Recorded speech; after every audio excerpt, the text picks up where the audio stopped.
امام زمانہ کی سلامتی کے لیے بہت اللہ کو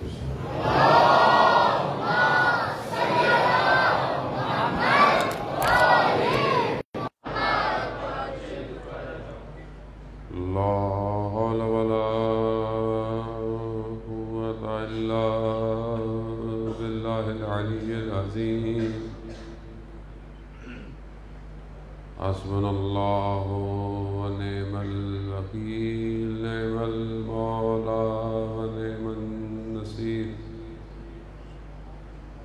اعوذ باللہ من الشیطان الرجیم بسم اللہ الرحمن الرحیم الحمد للہ الذی یؤمن الخائفین وينجي الصالحين ويرفع المستضعفين ويجزع المستكبرين ويهلك ملوكا ويستخلف آخرين والصلاة والسلام على رسول ثقلين محبوب رب المشرقين والمغربين جد الحسن والحسين نبینا سیدنا بالقاسم محمد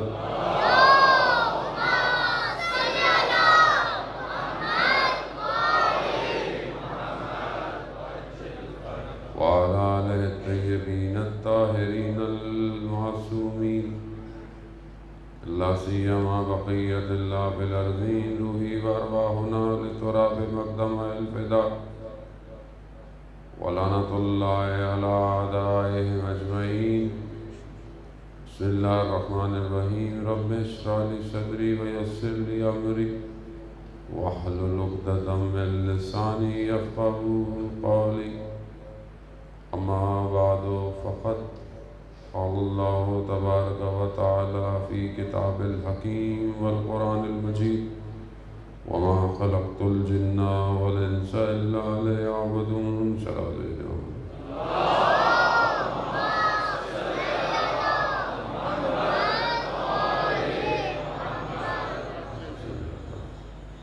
عزیزان سید الشہداء ماہ محرم الحرام اور اسی سلسلے کی ایک اور مجلس کی توفیق آپ مومنین کے درمیان میں ہوئی۔ پروردگار نے انسان کو خلق کیا ہے اور اسے کمال تک پہنچنے کے لیے خدا نے خود اس کا انتظام کیا اور اس انتظام کے لیے اس نے اپنا نظام جو ہے وہ بھیجا اور اس نظام کو چلانے کے لیے اس نے اپنے منتخب شدہ بندوں کو ہمارے درمیان میں حاکم بنایا۔ یہ خدا کا امر، یہ خدا کا حکم ہے جسے اس دنیا میں جاری ہونا ہے۔ جو بھی اس کام میں آگے کی طرف بڑھتا ہے وہ استعمال ہوتا ہے۔ جو امر الہی میں شامل ہو جائے خدا اسے اس دنیا سے بھی نجات دے دیتا ہے اور اس دنیا میں اسے بقا دے دیتا ہے۔ ظاہری دنیا گو کہ گننے کو کئی ہزاروں سالوں سے زیادہ کی ہے، لیکن اس میں ہمارا حساب صرف ہماری اپنی زندگی کا ہے۔ بہت بڑا کینوس ہے کہ جس میں مختلف رنگوں کے اسٹروک لگے ہوئے ہیں، لیکن ہماری زندگی اس میں صرف ایک نقطے کی مانند ہے۔ ہم سے ہمارا حساب لیا جائے گا، ہم سے دوسروں کا حساب نہیں۔ ہم اپنے آپ کو کس طرح لے کر چل رہے ہیں؟ آزمائشیں، امتحان، ابتلاءات، مشکلات، خب یہ دنیا کا خاصہ ہے۔ دنیا اس مشکلات سے جدا نہیں ہو سکتی۔ کوئی یہ کہے کہ میں دنیا میں رہوں اور مجھے کوئی مشکل نہ آئے، خوب یہ ممکن نہیں ہے۔ جو ہمیں ظاہراً ایسے لوگ لگتے ہیں کہ خدا جن پر کوئی مشکلات نہیں ڈالتا، یہ وہ لوگ ہیں جسے خدا نے ان کے حال پہ چھوڑ دیا ہے، اور جنہیں خدا حال پر نہیں چھوڑتا انہیں گرفتار رکھتا ہے، انہیں مشکلوں میں پھنسا کے رکھتا ہے۔ لوگ بعض اوقات کہتے ہیں کہ ہم ایک مشکل سے نکلتے ہیں دوسری میں چلے جاتے ہیں۔ بعض اوقات یا زیادہ تر یہ مشکلات ہماری اپنی ہوتی ہیں، یہ خدا کی طرف سے نہیں ہوتی، ہمارے ہی کہیں نہ کہیں کچھ نہ کچھ پھنسا ہوا ہوتا ہے، اور ہم اسے سلجھانے کے بجائے مزید اپنی زندگی میں الجھتے رہتے ہیں۔ جبکہ خدا ان آزمائشوں میں ڈالتا اس لیے کہ خدا ہمیں کامیابی کی طرف لے کر جائے۔ اگر امتحان نہ ہو، سختی نہ ہو، تو کوئی بھی شخص اپنے پروفیشن میں کامیاب نہیں ہو سکتا۔ جتنی سختی ہوگی، جتنی محنت کرے گا اور اتنا ہی سخت امتحان دے گا۔ آپ کے سامنے جتنی بہترین یونیورسٹی میں جانا چاہیں اتنا ایپٹیٹیوڈ ٹیسٹ، اتنے آپ کو پرسنٹیج زیادہ جائے۔ جو فارغ یونیورسٹی ہے اس میں ہر کوئی داخل لے لیتا ہے۔ اب ہم ایک ایسی یونیورسٹی، ایک ایسی کمپنی میں داخلہ چاہتے ہیں جو کائنات کے امام کی کمپنی ہے۔ اس کمپنی کے لیے اسکروٹننگ بہت سخت ہے، اس کمپنی کے لیے داخلہ بہت آسان نہیں ہے۔ انسان ظاہری طور پر اسے لگتا ہے کہ بڑا آسان ہے، آسان نہیں۔ اتنا آسان ہوتا تو کربلا میں 72 نہ ہوتے۔ جانتے سنتے مانتے ہوئے امام کا ساتھ نہیں دے پائے، کیونکہ امام کے ساتھ دینے کے لیے اپنے باطن کو ولایت کے عطر سے معطر کرنا پڑتا ہے۔ وہ یہ باطن جب تک ولایت کے عطر سے خوشبودار نہ ہو آگے نہیں بڑھ سکتے۔ کتنے لوگ ہیں جو یہاں امام کے قریب ہیں، لیکن کتنے ہیں جو امام کی اطاعت کر رہے ہیں؟ لوگوں نے تو مولا کائنات کو بھی مشورے دیے کہ آپ یہ کیوں نہیں کر لیتے، آپ قیام کیوں نہیں کر لیتے، آپ یہ، مگر وہاں کچھ ہستیاں ایسی ہیں کہ جن کی نگاہیں امام کی نگاہوں پہ لگی ہوئی ہیں۔ جو امام کی نگاہ ہے وہی امر ان کے وجود میں پیوست ہو رہا ہے۔ کہیں تاریخ نے لکھا نہیں کہ حضرت سلمان نے حضرت علی کو کوئی مشورہ دیا۔ کیوں؟ کیونکہ ولایت کے عطر نے وجود کو معطر کیا ہوا ہے۔ وہ اجازت نہیں دیتا کہ ایک قدم تو دور کی بات، ذہن بھی امام سے آگے جائے۔ کشتی ولایت میں سوار ہونا آسان نہیں ہے۔ آج باتیں کرنا بڑا آسان ہے، ہم بھی ہوتے تو یہ ہو جاتا تو وہ کر لیتے، یہ کیسے لوگ تھے۔ شکر کریں اس امتحان میں نہیں ڈلے۔ یہاں ابھی پھر چانس ہے، ابھی ظہور نہیں ہوا۔ جب تک ظہور نہیں ہوا جب تک چانس ہے، لیکن جب ظہور ہو جائے وقت ختم ہو جائے گا، پھر موقع نہیں ملے گا۔ ابھی بعض لوگ کہتے ہیں جب امام آئیں گے تو مولانا دیکھیں گے، ابھی کیا ٹینشن ہے، ابھی زندگی گزارنے جیسے گزر رہی ہے، ٹینشن کی کیا آتا ہے۔ اس وقت ختم ہو جائے گا سب، وقت معلوم۔ بعض جگہوں ہے توبہ کا دروازہ بند، وہاں پہنچنے کے لیے ابھی سے محنت کرنی ہے، ابھی سے اپنے وجود کو ایسا کرنا ہے کہ ہمیں اس ولایت کی خوشبو آئے۔ وہ جو عاشق ہیں لیلا مجنوں ڈھونڈتے ڈھونڈتے لیلا کے شہر پہنچا. کہا لیلا کا گھر کہاں ہے؟ کہا تم کون ہو؟ کہا مجنوں. تو مجنوں ہو اور ہم سے پوچھ رہے ہو؟ کیسا مجنوں ہے یہ جسے لیلا کا گھر نہیں پتا؟ پہنچ گیا بہرحال، دروازہ کھٹکھٹایا. کہا کون ہو؟ کہا میں مجنوں. کہا ابھی تک میں ہو؟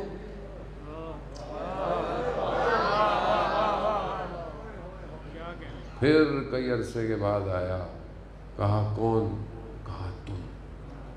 یعنی یہاں وجود فنا کرنا پڑتا ہے.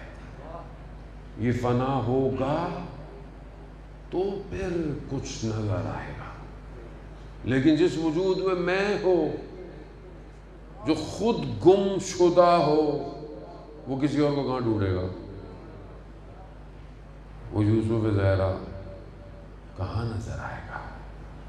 کہ جب میں تو اپنے باطن میں دیکھتا ہوں اپنے آپ کو پاتا، اپنی خواہشات کو پاتا. عزیزان محترم، جب تک انسان فنا ہونے کی طرف نہ بڑھے، اب ظاہر ہے یہ بدن تو فنا ہونے سے رہا، ابھی اس کو آپ کہاں فنا کریں؟ ہماری گفتگو باطن پر ہے. رشد باطن دیتا ہے، کمال باطن. سامنے تو کوئی بھی ڈیزگنیشن ہو، کوئی بھی پوسٹ ہو، کوئی بھی شخص ہو، امیر ہو، غریب ہو، فقیر ہو، باطن کیسا ہے؟ ایک شخص تھا جرمنی میں، فلسفی کی بک کے اندر اس کو لکھا گیا. برا نہیں ہے، بہرحال باطن کی گفتگو آئی ہے تو باطن تک پہنچنے کی کوشش کریں. اس کو بہت شوق تھا روحانیت، اسپرچولیٹی کا. اس کا بھائی کہیں گیا ہوا تھا کسی جگہ، واپس آیا، اس نے دیکھا کہ بڑے کمال پہ پہنچ گیا ہے، اس کے اندر تو فرق آ گیا ہے، اس کی عبادتیں ہیں. تو پوچھا کیسے پہنچا؟ کہتا ہے اس پہنچنے کے لیے استاد چاہیے ہوتا ہے، اور بغیر مرشد کے آدمی نہیں پہنچ سکتا. تو رسول اللہ کہاں ہوگا؟ یہاں نہیں ملے گا، اس طرف کہیں. تو کہتے ہیں وہ ترکی کی سائڈ پہ کہیں چلا گیا. اسے پتہ چلا تھا کہ فلانی جگہ ہے، اس کے دروازے پہ جا کے بیٹھ گیا. اسے کہا کہ مجھے جو ہے وہ ملنا ہے. تو انہوں نے کہا کہ اچھا بیٹھو، انتظار کرو. شام آئی، کھانا کھلایا، وہیں بیٹھا ہوا ہے. رسول اللہ ملنا ہے. کہا بھائی ابھی انتظار کرو. ایک دن گزرا، 2 دن گزرا، 3 دن گزرا. کہا کہ میں بڑی دور سے ملنے آیا ہوں. کہا انتظار کرو. کئی دن تک بیٹھا رہا کہ وہ استاد بھی جانتا تھا کہ میں دیکھوں تو صحیح یہ حصول کے لیے آیا ہے یا نہیں. بٹھائے رکھا. 6 مہینے کے بعد اس کے غلام نے کہا کہ فلانی جگہ استاد نے گفتگو کرنی ہے اور تمہیں ایک کام کرنا ہے کہ پانی کا گلاس پکڑ کے کھڑا ہونا. جب وہ پانی مانگے گفتگو کے درمیان پانی دے دینا. 6 مہینے بعد اس کو ایک موقع ملا کہ میں اس ہستی کو دیکھوں گا اور پانی پکڑوں گا. بڑا خوش ہو گیا، کھڑا ہو گیا. گفتگو کے درمیان میں انہوں نے اشارہ کیا. اس نے گلاس یوں کیا، گلاس ٹلٹ ہو گیا، پانی گرا. جیسے ہی پانی نیچے گرا اس نے دیکھا کہ یہ کہیں بیابان میں پڑا ہوا ہے. باطن میں چلا گیا، دیکھا کہ بیابان ہے.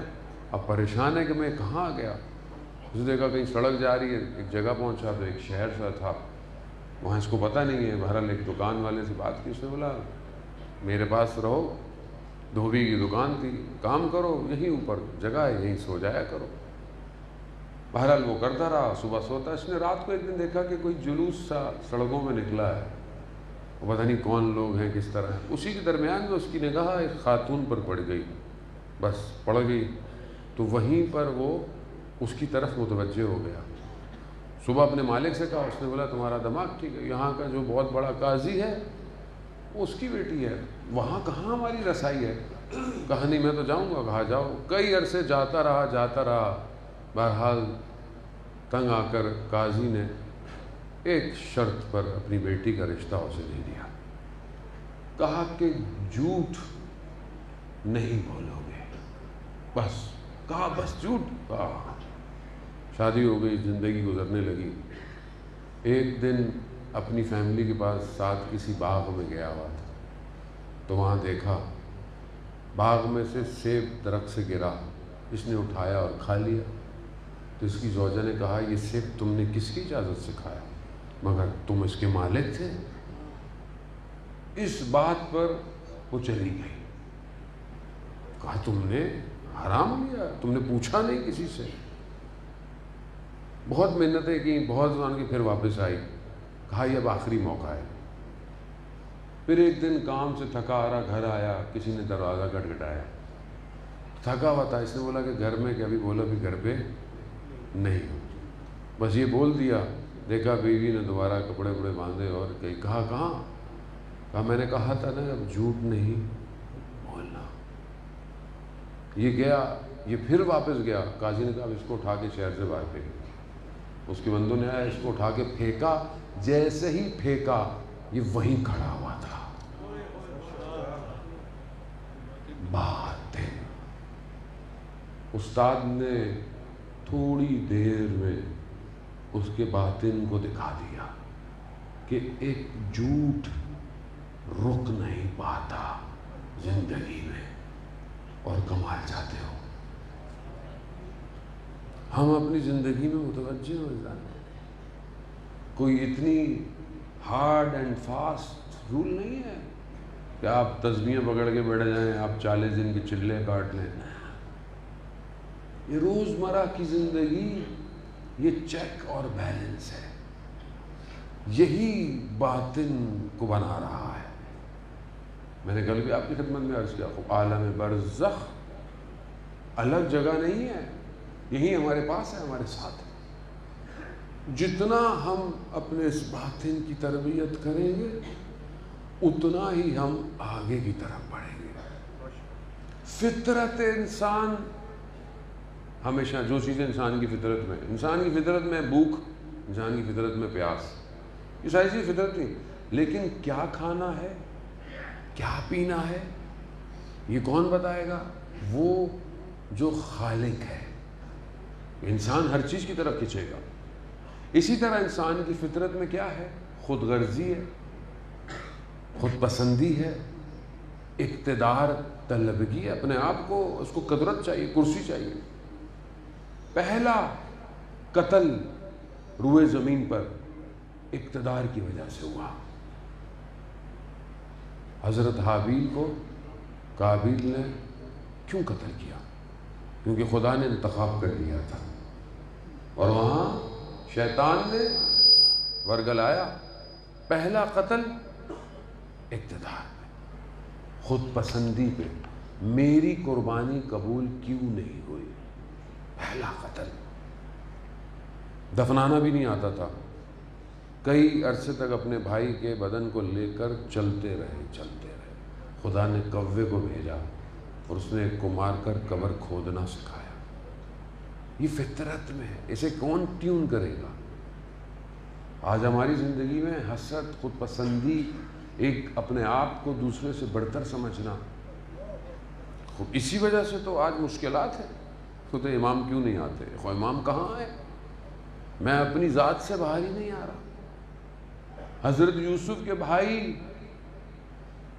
نبی کی اولاد ہے، مگر خود پسندی، اقتدار طلبگی، کیا کیا؟ حضرت یوسف کو کنویں میں پھینک دیا۔ کیوں؟ کیونکہ والد حضرت یوسف سے پیار زیادہ کرتے ہیں، وہ خدا کا نمائندہ ہے، خدا کا ولی ہے، مگر قرآن کیا کہتا ہے؟ بہت قلیل سی رقم کے لیے بیچ دیا۔ کتنے؟ معصوم سے پوچھا گیا کہ کتنا ہے یہ؟ کہا 20 درہم میں حضرت یوسف کو مصر کے بازار میں بیچا گیا۔ 20 درہم۔ مگر خدا نے اسی یوسف کو عزیز مصر بنا دیا۔ لیکن فطرت یہی ہے، یہی انسان کو تباہ کرتی ہے۔ ولایت کے مقابلے میں جو سب سے بڑی چیز رکاوٹ ہے وہ یہ ہے خود پسندی۔ خلیفہ بیٹھا ہوا ہے، ساتویں امام موسیٰ کاظم تشریف لائے، اللہم صلی علی محمد امام تشریف لائے، امام کا بڑا احترام کیا، اپنی جگہ پہ امام کو بٹھایا، اکرام کیا۔ جب امام چلے گئے تو بیٹے نے کہا کہ اگر آپ ان کا اتنا احترام کرتے ہیں تو آپ ان کو ان کا مقام کیوں نہیں دے دیتے؟ کیا کہا؟ کہا اگر تم بھی میرے اس مقام کے مقابلے میں آئے تو تمہاری گردن بھی کاٹ دوں گا۔ اقتدار، اسی نے نظام ولایت کے مقابلے میں آیا ہوا ہے۔ آج پوری دنیا کیا ہے؟ آج کیا جنگ ہے؟ آج کرسی کی تو جنگ ہے، آج طاقت کی جنگ ہے، پوسٹ کی جنگ ہے۔ ایک دوسرے کی ٹانگیں کھینچو، ایک دوسرے کے اوپر برائی کرو، چاہے کرپشن کرو، چاہے چوری کرو، چاہے کچھ بھی کرو۔ آج آپ کے سامنے کیا ہے؟ آج دنیا کے ظاہری سپر پاور کیا چاہتے ہیں؟ دوسرے ملکوں کو دبا کے رکھو، تباہی کی طرف لے کے جاؤ، غلام بنا کے رکھو، ان کے ذہنوں کو غلام بنا دو، ان کے حکمرانوں کو خرید لو تاکہ یہ ان کو رشد ہی نہ۔ کس کی جنگ ہے؟ اقتدار کی جنگ ہے۔ کس کے مقابلے میں؟ اللہ کے نظام کے مقابلے میں۔ اللہ کا نظام حقانیت، انسانیت کا نظام۔ آج وقت کے امام کے مقابلے میں کون کھڑا ہے؟ آج آپ خود سوچیں نا، امام کے مقابلے میں کون سا نظام ہے؟ یہ جو ہم جن ملکوں کو ساتھ دے رہے ہیں اور اپنے ہاتھوں کو دوستیاں بڑھاتے ہیں، کل امام کا ظہور ہوگا، کیا یہ امام کا ساتھ دیں گے؟ تو پھر ہم کیسے جائیں گے امام کے پاس؟ کون لے کے جائے گا ہمیں امام کے پاس؟ کیا ان حالات میں ہم امام کا ساتھ دیں گے؟ ہمارا ملک ساتھ دے گا؟ ہمارے ڈپارٹمنٹ ساتھ دیں گے؟ آسان نہیں ولایت۔ یہ کربلا ہر سال سن کے گریہ کر کے گھر جانے کی داستان نہیں ہے۔ کربلا اپنے زمانے کے ولی کی نصرت کی داستان ہے۔ کربلا اپنے زمانے کے یزید کو للکارنے کی داستان ہے۔ کیا کریں گے آپ؟ خوب سوچیں۔ اب سارا تو میں نہیں بتانے ذرا آپ کو کہ کیا کیا کرنا ہے، خود سوچیں۔ جانے محترم، خوب کیوں مشکل ہے؟ اقتدار، خود پسندی۔ جب انسان کو پتا ہو کہ اس نے مرنا ہے، اس کے باطن کا امتحان ہونا ہے، تو اپنے باطن کیا کرے گا؟ صاف کرے گا۔ ہم اس طرف بڑھیں، یہ ظاہری اقتدار، یہ ڈیزگنیشن سب ختم ہو جائیں گے، مگر اگر یہی سب خدا کے لیے ہیں تو خدا اسے خود بچا کے رکھتا ہے۔ عزیزان محترم، ہم اپنے وجود سے شروع کریں۔ بعض اوقات ہماری انگلیاں دوسروں کی طرف زیادہ ہوتی ہیں لیکن اپنی طرف متوجہ نہیں ہوتی۔ مومن وہی ہے جو دوسروں کی برائیوں کو ایک تو چھپائے، دوسرے کو عیب کو اپنا عیب سمجھے اور اپنے عیب کا محاسبہ کرے۔ ہم کیا ڈیلی اپنا محاسبہ کرتے ہیں؟ سونے سے پہلے چیک کرتے ہیں آج ہم نے اچھے کام کتنے کیے، برے کام کتنے کیے؟ لیکن آج کل ہمیں فرصت نہیں ہوتی۔ سونے سے پہلے بھی واٹس ایپ پہ، فیس بک، اسٹیٹس سب کو دیکھ دیکھ کے پھر آنکھوں میں ایسی بند ہو رہی ہوتی ہیں، کھل بھی نہیں رہی ہوتی ہیں، پھر عجز ہو جاتا ہے۔ اور نفس اور روح کا محاسبہ کچھ بھی نہیں ہے۔ عزیزان محترم، آیت اللہ قاضی طباطبائی رضوان اللہ تعالیٰ کے شاگرد تھے ہاشم عداد، اور ان کے بعض بڑے شاگردوں میں سے شاگرد علامہ طباطبائی، حسن الہی طباطبائی، آیت اللہ بہجت، یہ سب بھی آیت اللہ قاضی کے شاگرد ہیں۔ یہ شاگرد جو تھے یہ عالم نہیں تھے، یہ لوہار تھے، لوہے کا کام کرتے تھے کربلا میں، اور کرامت اتنی تھی کہ لوہے کو ایسے ہی اٹھا لیتے تھے، استاد نے منع کیا کہ ایسے نہیں کرو، لوگ پتہ نہیں کیا سمجھیں گے، کیسے مقام حاصل ہوا۔ ہم بعض اوقات سوچتے ہیں جی بڑے کوئی چلے کاٹنے پڑیں گے، پتہ نہیں کیا کرنا پڑے گا، مقام کیسے؟ گھر کیونکہ لوہار تھے، جتنا کماتے تھے ایک باکس رکھا ہوا تھا، اس میں لکھا ہوا تھا جس کو جتنی ضرورت ہے لے جائے، آخر میں جو بچتا تھا گھر لے جاتے تھے۔ تھوڑا بہت تھا، ایک چھوٹا سا کمرہ تھا، درمیان میں صحن تھا، اس طرف زوجہ کے گھر والے رہتے تھے۔ اب ان کے ذرا فائنینشلی حالات بہتر تھے، تو جو ان کی زوجہ کی والدہ تھی وہ بہت زیادہ انہیں تانے دیتی تھی۔ اب یہ جب بھی گھر جاتے تھے تانے ان کو سننے پڑتے تھے۔ یہ اپنے استاد کے پاس گئے کہ میں کیا کروں؟ کہا تمہارا امتحان یہی ہے۔ ہمارے کسی کا چلہ الگ ہے۔ ایک دن گھر گئے، انہوں نے اتنا ان کو بولا، یہ چھت پہ چلے گئے۔ انہوں نے اتنا بولا کہ یہ چھت سے اترے، اور کربلا میں رہتے تھے، کربلا بڑی نہیں تھی، کربلا سے بھاگے جنگل کی طرف۔ بھاگتے بھاگتے دیکھا کہ برابر میں کوئی بھاگ رہا ہے، تو دیکھا نفس تجرد کر گیا، یعنی خود اپنے وجود سے باہر آ گئے، خود کو دیکھ رہے تھے۔ اور اس نے پھر پرواز کی اور زمین اور آسمان کی حقیقتوں کو دیکھا، اور پھر واپس آئے اور اپنی زوجہ کی والدہ کے پاؤں میں پڑ گئے اور ان کا شکریہ ادا کیا۔ کہا جس کے لیے میں نے اتنی ریاضتیں کی تھی وہ نہ ہو سکا، آپ کی وجہ سے میں اس مقام پر پہنچ گیا۔ ہر شخص کا امتحان وہ آپ روحانیت لے کے گھر جائیں اور گھر میں امتحان ہو جائے، کھانے میں نمک کم ہے، سارا روحانیت بس ایک جملے میں چلی گئی۔ ورنہ یہ بھی تو ہو سکتا تھا آج ایسے ہی کھا لیتے۔ امام خمینی کا مشہور واقعہ ہے، ایسے نہیں بنتے خمینی بت شکل،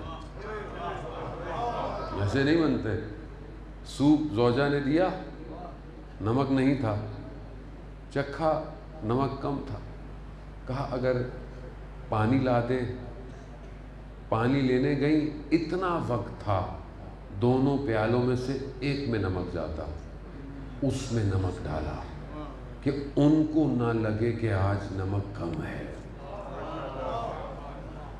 عزیزان وضو کرتے تھے، چھوٹا سا گھر تھا، نلکے کے نیچے ٹاول رکھتے تھے کہ پانی گرنے کی آواز تہجد کے وقت گھر والوں کو ڈسٹرب نہ کرے۔ اور ایک میں اٹھتا ہوں تو 2-4 ٹھوکریں مارتا ہوں، نماز پڑھ رہا ہوں، تہجد پڑھ رہا ہوں، تو پڑھتے نہیں تہجد۔ اللہ، ایسے ولی نہیں بنتا، ولی بننا بہت مشکل ہے، لیکن جب بن جائے تو نفس اتنا مضبوط ہوتا ہے کہ صرف نگاہ ڈالتے لوگ بدل جاتے ہیں۔ آیت الملا کلی حسین ہمدانی اپنے شاگردوں کے ساتھ پیدل جا رہے ہیں نجف سے کربلا، رستے میں قہوے خانے کی دکانیں ہوتی ہیں، لوگ چائے کے دیکھا اندر لوگ کچھ گنگنا رہے ہیں، گانے گا رہے ہیں۔ انہوں نے ایک شاگرد کو بولا جاؤ ان کو کیا کر رہے ہیں، ان کو امر بالمعروف کرو۔ وہ کہا استاد ان کو کون جائے گا، یہ عجیب غنڈے ٹائپ کے لوگ ہیں، وہ باش ہیں، ان کو کون بولے۔ ان کا میں خود جاتا ہوں۔ خود جیسی انٹر ہوئے انہوں نے دیکھا او ہو آج تو مولانا آ گئے۔ بولا کیا کر رہے ہو؟ کہا ہم تو شعر پڑھ رہے ہیں، گنگنا رہے ہیں۔ کہا میں بھی شعر پڑھوں؟ وہاں ہاں آپ بھی پڑھیں۔ انہوں نے امام علی کے اشعار پڑھنا شروع کیے جو دنیا کی حقیقت کے بارے میں، جیسے ہی پڑھے ان سب کی آنکھوں میں آنسو اور یہ گریہ کرنے لگ گئے۔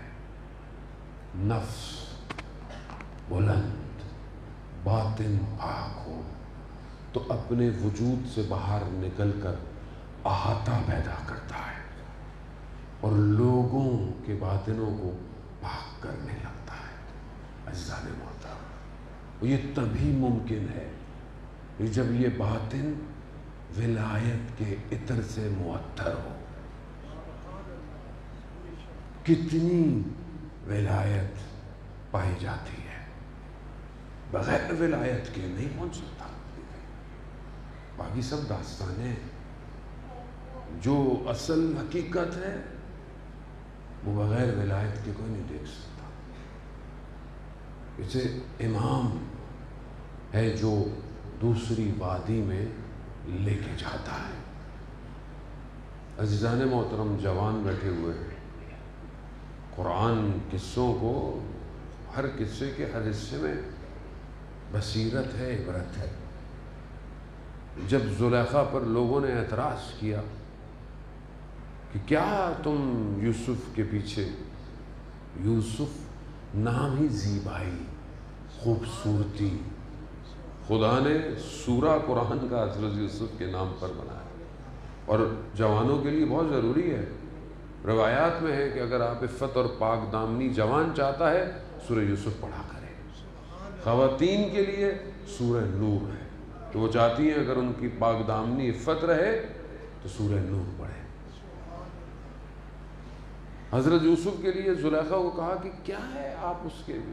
اس نے کہا اچھا، میں تھوڑی دیر کے لیے یوسف کو بلاؤں گی، انار اور چاقو، جیسے ہی یوسف کو دیکھنا انار کاٹ دینا۔ جب انہوں نے اس جمال الہی کو دیکھا، گو کہ نیتیں صاف نہیں تھیں، مگر کیونکہ جمال جمال الہی تھا، انگلیاں کٹ گئیں، پتہ نہیں چلا۔ جمال الہی کو دیکھتے ہوئے معصوم سے پوچھا، یہ جو کربلا میں گردنیں کٹ رہی تھیں کیا تکلیف ہو رہی تھی؟ نہیں، وہ یوسف زہرا کو دیکھ رہے تھے۔ وہ حسین کا جمال، ان الحسین مصباح الہدی والسفینۃ النجات، جو حسین کو دیکھ رہا ہو اس کے بدن کے ٹکڑے ہو گئے، انہیں احساس نہیں ہوا۔ ظالم ولایت یہ جتنی بڑھتی جائے گی اتنا انسان اس دنیا کے محور کو توڑتا ہوا نکل جائے گا۔ کوئی چیز ناممکن نہیں رہتی، ہر چیز عالم امکان میں موجود ہے۔ جتنا آپ اپنے آپ کو آگے بڑھائیں گے امام آپ کی نصرت کرتے چلے جائیں۔ یہ بہرحال آپ سب نے ماشاءاللہ اچھا کیا۔ ابھی بہرحال وہ حوض حسین کی بلڈ کیمپین بھی چل رہی ہے، بہرحال تھوڑا بہت خون نکال لینا چاہیے۔ اگر آپ جانے سے پہلے کچھ اور دے دیں تو ہمارے نمبرز جو ہم نے انٹرنیشنل کوشش کی ہوئی ہے کہ 50,000 انٹرنیشنل ہوں، وہ امام حسین کے نام پر۔ ایسے تو لوگ خون بہت دیتے ہیں، لیکن ہم ایک خون کی بوتل 3 جانیں بچاتی ہے، تو یہ حسین جو روحوں کو بچاتا ہے یہ آج جانوں کو بھی بچا رہا ہے۔ تو کوشش کریں کہ بہرحال دیں۔ باقی بہرحال سیلاب زدگان اور سب کے لیے ماشاءاللہ آپ نے کیا۔ آج بھی ان کے بھی کیمپ ہیں، انجمن جار نثار ایران والوں کے بھی کیمپ ہیں، یہاں پہ بھی ہر جگہ اسلام آباد لگے ہوئے ہیں۔ جو بہرحال آپ کر سکتے ہیں کریں۔ شخص آیت اللہ شمس الدین بیان کرتے ہیں آپ کے ایمان کو تر و تازہ کرنے کے لیے کہ واقعہ کہ ایک شخص مشہد مقدس گیا اور ذریعہ مطہر امام رضا علیہ السلام اللہم صلی علی محمد وآل محمد، دیکھا کہ ایک شخص ذریعہ کے برابر میں بہت رو رہا ہے، بہت گریے کر رہا ہے۔ دوسرے دن پھر گئے زیارت کرنے، دیکھا پھر رو رہا ہے۔ اس کے پاس گئے کہ کیا مسئلہ ہے، کیا مشکل، اتنا گریا، اتنا، کہا نہیں تم جاؤ، چھوڑو، تم اپنا کام کرو۔ اس نے کہا نہیں مجھے بتاؤ کیا۔ بہت اصرار کیا، کافی پرانی بات آیت اللہ شمس الدین نے بیان کی ہے۔ اس نے کہا کہ میرے بچے جنگ ونگ جو تھی اس میں شہید ہو گئے، بیٹیاں ہیں، میں ہوں، میری زوجہ ہے، ایک زیر زمین چھوٹے سے گھر میں رہتے ہیں، لیکن بہت عرصے سے فائنینشیل حالات ٹھیک نہیں ہے، اور مالک مکان نے بھی کہہ دیا ہے کہ گھر سے نکل جاؤ، تو میں یہاں امام سے متصل ہوا ہوں اور پناہ لی ہوئی ہے کہ امام میری مدد کرے۔ انہوں نے کہا کہ میرے پاس اس زمانے کی جو کرنسی تھی تومان میں کچھ تھی، تو میں نے اس وقت اس کو 7,000 تومان جو تھے وہ اس کو دے دی، اور اچھی بڑی اماؤنٹ تھی اس زمانے کے حساب سے، دے دی میں نے۔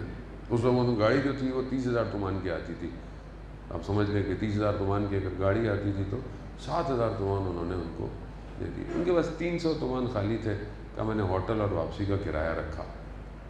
یہ دیکھ کر میں واپس آیا۔ جب میں واپس آیا تو میرے پاس پیسے نہیں تھے کہ میں اپنے بچوں کے لیے کوئی مٹھائی یا کچھ لے کے جاتا، تو مجھے بڑا ہوا کہ میں خالی ہاتھ جا رہا ہوں، کہ میرے پاس پیسے نہیں۔ تو میں اپنے جہاں میں کام کرتا تھا وہاں، جیسے ہی میں کام کرنے گیا تو وہاں ایک شخص آیا اور اس نے آ کر مجھے کو 15,000 تومان دیے۔ تو کہا یہ کیسے؟ کہا وہ کافی عرصے پہلے میں نے تم سے ادھار لیا، مجھے تو یاد بھی نہیں تھا، مجھے دے گیا۔ تو میں نے کچھ سوغات لی اور گھر آ گیا، بچوں کو دیا۔ تھوڑی دیر میں دیکھا میرا ایک رشتہ دار آیا، کہا کہ میں تجارت کرنا چاہ رہا ہوں، تو میں چاہ رہا ہوں کہ تم میرے ساتھ شریک ہو۔ تو میں کہا دیکھو میں کوئی تجارت نہیں، میں تو دوسرے کام کرتا ہوں، پڑھائی لکھائی والے یہ وہ کا مسئلہ نہیں ہے، تم اپنے کچھ پیسے دو۔ کہا پیسے دیے، اس سے ٹھیک ٹھاک منافع ہوا۔ ایسے میں پھر میرا ایک اور دوست آ گیا، کہا میں بھی تجارت کرنا چاہتا ہوں، تو میں چاہتا ہوں تم تھوڑے سے میرے ساتھ شریک ہو۔ ہونے لگ گیا۔ اب میرے پورے خاندان میں ہی پتہ چل گیا کہ جو میرے ساتھ شریک ہوتا ہے وہ منافع کماتا ہے۔ تو ایک دن میرا ایک دوست آیا، اس نے بولا کہ ہمیں تمہارا پیسہ بھی نہیں چاہیے، صرف نام چاہیے اور آدھا منافع تمہارا۔ کہتے ہیں دیکھتے ہی دیکھتے اس زمانے میں 140 ملین میرے پاس ہو گئے، اتنا۔ پھر ایک دن بھرا میری کو زمین تھی، میں نے کہا اس کو میں اپنے نام کراتا ہوں، تو میں جو ڈپارٹمنٹ ہوتے ہیں اس طرح شہر کے وہاں گیا۔ 1 سال میں کام ہوتا تھا اس زمانے میں۔ جیسے میں وہاں گیا تو مجھے ایک شخص ملا، کہتے ہیں زمین نام کرانے آئے ہو؟ کہا ہاں۔ کہا تو مجھے دے دو، 4-5 دن میں آنا، تمہارا کام ہو جائے گا۔ کہہ رہے تو سال میں ہوتا ہے؟ کہہ رہے ہو جائے گا۔ تو میں نے بھی نہ پوچھا اس سے کون ہے، میں نے نمبر دیا، اور مجھے بعد میں خیال آیا کہ مجھے پوچھنا تو چاہیے تھا۔ خیر میں نے صبر کیا، ایک دن اوپر ہو گیا، میں پریشان ہوا، لیکن اس کو 7ویں دن فون آیا، کہا معذرت چاہتا ہوں، ایک دن تاخیر ہو گئی، آئیں اور اپنی فائل لے جائیں، آپ کا کام ہو گیا۔ اب میں پریشان، میں اس کے بعد کیا، میں نے کہا یار نہ تم مجھے جانتے ہو نہ میں تمہیں جانتا ہوں، تم نے میرا کام کیا؟ کہا چھوڑو تمہیں اس سے کیا، تمہارا کام ہو گیا نا، تم گھر جاؤ۔ کہہ رہے نہیں مجھے بتاؤ۔ کہتا ہے جس دن تم مجھے ملے اس سے پچھلی رات میں نے خواب میں امام رضا کو دیکھا، صلی اللہ علیہ وسلم۔ میں نے امام رضا کو دیکھا۔ امام رضا خدمت، مولا میں آپ کی کوئی کام کر سکتا ہوں؟ میں شہرداری میں کام کرتا ہوں۔ مولا نے کہا مجھے تو کوئی تمہاری شہرداری سے کام نہیں، ہاں ایک شخص آئے گا اتنے بجے اس وقت، اس کا کام کر دینا۔ کہا اس نے ہماری آبرو کو خریدا ہے۔ یعنی شخص نے امام رضا کی خدمت میں پناہ لی تھی، اس نے کہا کہ اللہ نے محترم، آج اگر ہم کسی کی مدد کرتے ہیں حسین کے صدقے، تو امام حسین آپ کو خالی ہاتھ نہیں چھوڑے گا۔ وہ کسی کا کچھ نہیں رکھتے،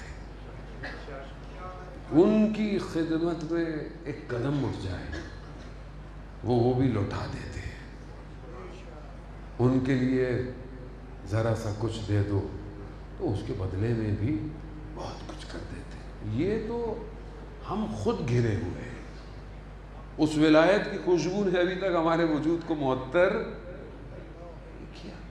ہم دنیا کی خوشبوئیں لگا کر خوش ہوتے ہیں کہ بدن سے خوشبو آ جائے۔ عزیزان محترم، بدن سے اچھی بات ہے، خوشبو آنی چاہیے، لیکن اصل خوشبو باطن کی ہے، اور اس باطن کی خوشبو کو وہی سمجھ سکتے ہیں جو خود باطن میں ہوں۔ اولیاء خدا باطن کو دیکھتے ہیں، اللہ کا ولی باطن کو دیکھتا ہے۔ عزیزان محترم، آپ بیٹا کو مسئلہ نہیں ہے، آپ میری طرف متوجہ ہو، ادھر دیکھیں آپ،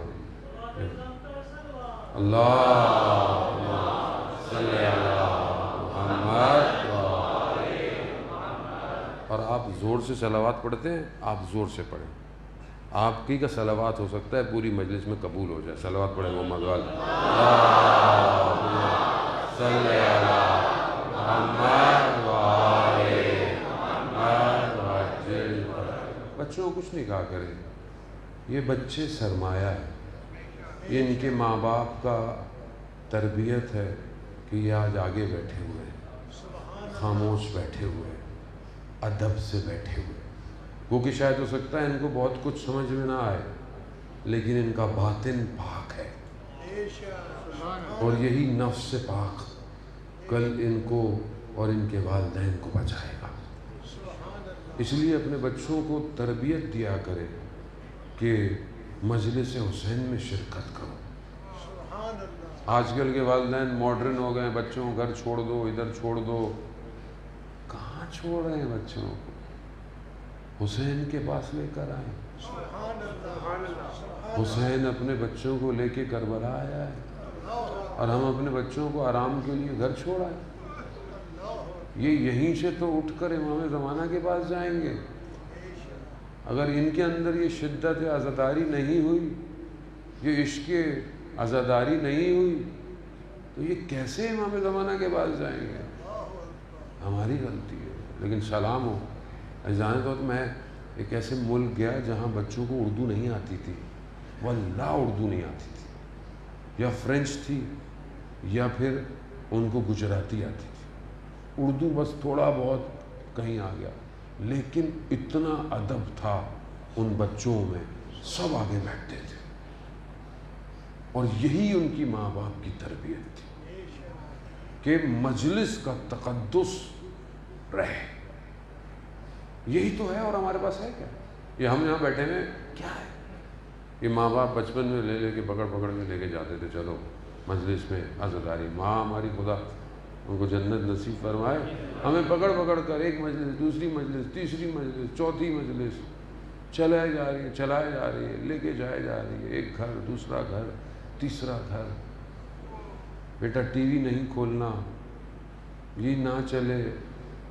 کالے کپڑے بھی ہمارے ہاں مجھے یاد ہے ڈھائے ہوتے تھے، خریدے نہیں جاتے تھے، کپڑوں کو رنگ کر ہم پہنتے تھے۔ عشق یہ تھا، اب تو سب کمرشل ہو گیا ہے۔ اس حالت میں کون بچائے گا؟ کوئی نہیں بچائے گا سوائے حسین کے۔ شخص خادم ہے حرم مولا کا، اور جگہ اس کی ذمہ داری ہوتی تھی، رات کو خواب میں خود سید الشہداء تشریف لائے۔ اب آپ دیکھیں کہ امام کتنا رحمت الواسع حسین ابن علی، اللہ کی جو رحمت بٹ رہی ہے وہ حسین کے ذریعے سے بٹ رہی ہے۔ کیا ہے؟ رات کو خواب میں کہا کل فلانے قبیلے کا سردار، اس کا جنازہ آئے گا، اس کو دفنانے کی جگہ نہیں دینا قبر حرم میں، وہ اس کا کردار اچھا نہیں تھا۔ اب اس نے دیکھا، اٹھا، یہ تو اتنا طاقتور قبیلہ ہے عرب کا، میں کیا کروں؟ شہر سے باہر چلا گیا۔ رات کو دیر سے آیا تو دیکھا کہ وہ قبیلے والے لوگ ڈھونڈ رہے ہیں اس کو، تم کہاں ہو؟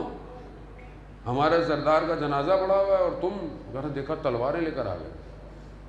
کہا کہ ابھی بیچارہ ڈر گیا۔ اب اس نے بولا کہ اب کیا کرے؟ اس نے بولا چلو کل دفنا دے دیں، میں رات کو نکال لوں گا، دوسرے دن دفنا کے میں کہیں اور رکھاؤں گا اس کو۔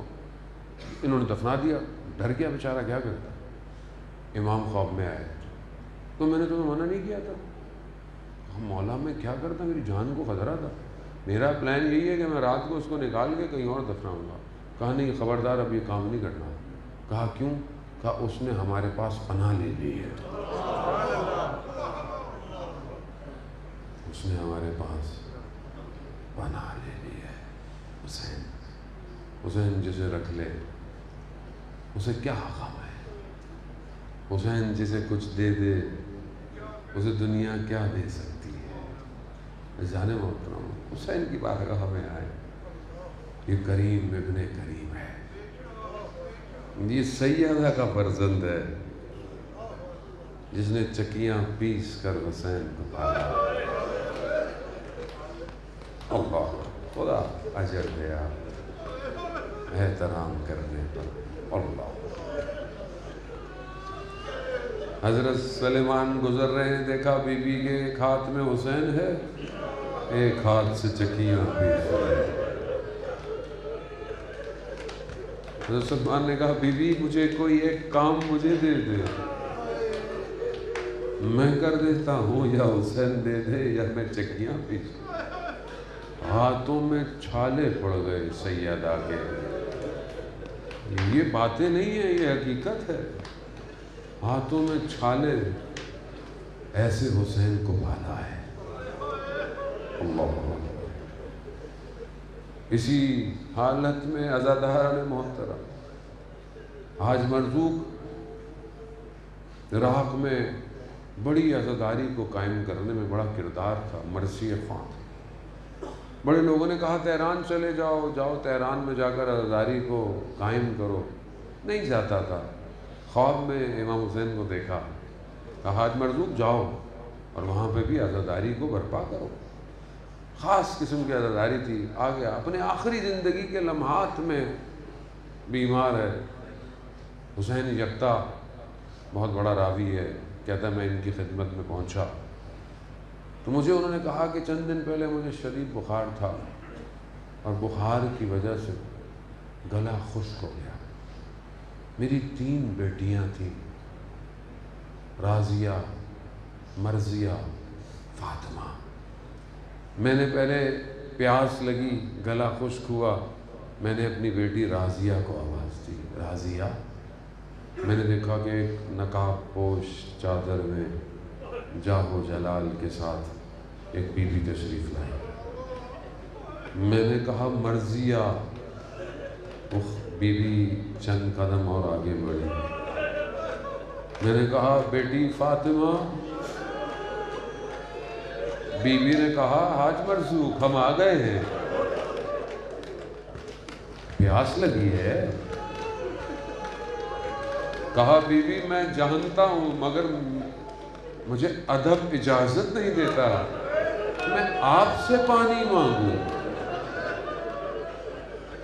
بی بی نے کہا حاج مرزوق ساری زندگی میرے بیٹے کی نوکری کی ہے، یہ لو پانی۔ پانی دیا، حاج مرزوق نے پانی پیا۔ بی بی نے کہا حاج مرزوق ہمارے لیے مصائب نہیں پڑھو گے؟ کہا بی بی بیماری کی وجہ سے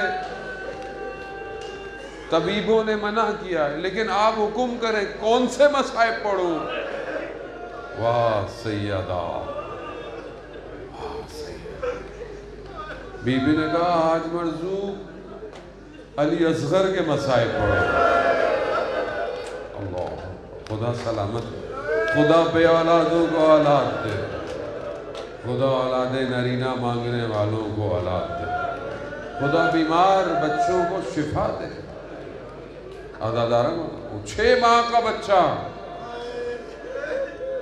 حاج مرزوق عزاداران محترم، روز عاشور جب سب بکھر گیا، گلشن زہرا کے پھول اجڑ گئے،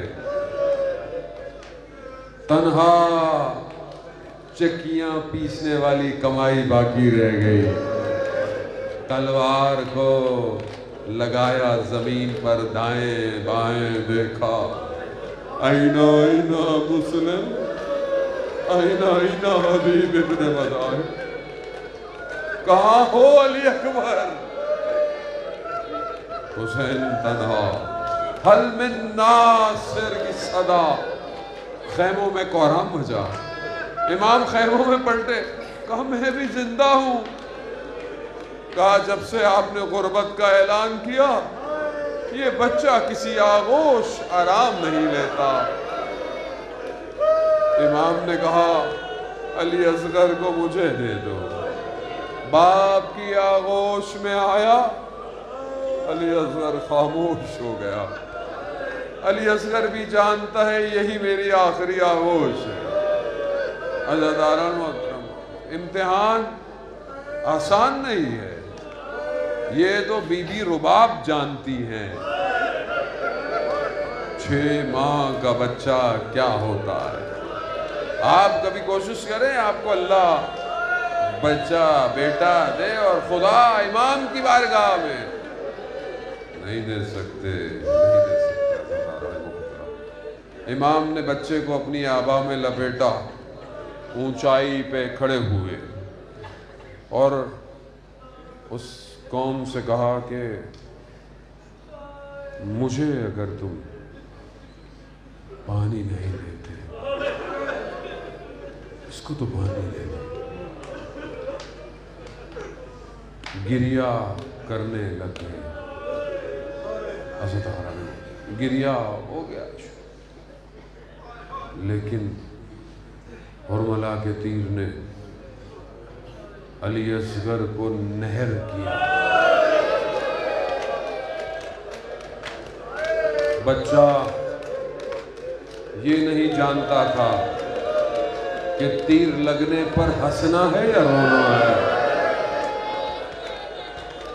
اپنے بابا کے ہاتھوں میں پلٹ گیا، پلٹ گیا۔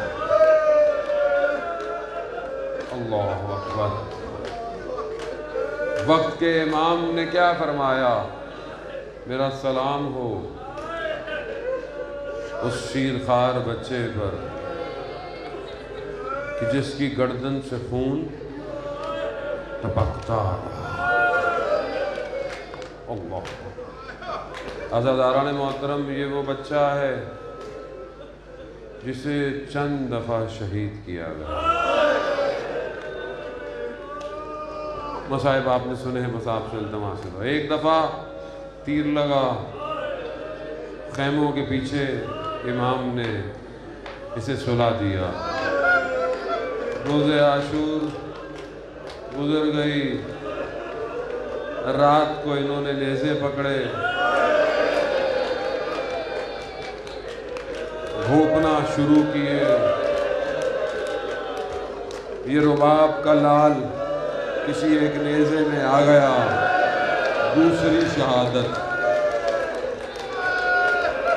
تیسری شہادت میں نہیں بڑھوں گا، نہیں بڑھوں گا۔ یہ ننھی سی گردن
Dr. Zach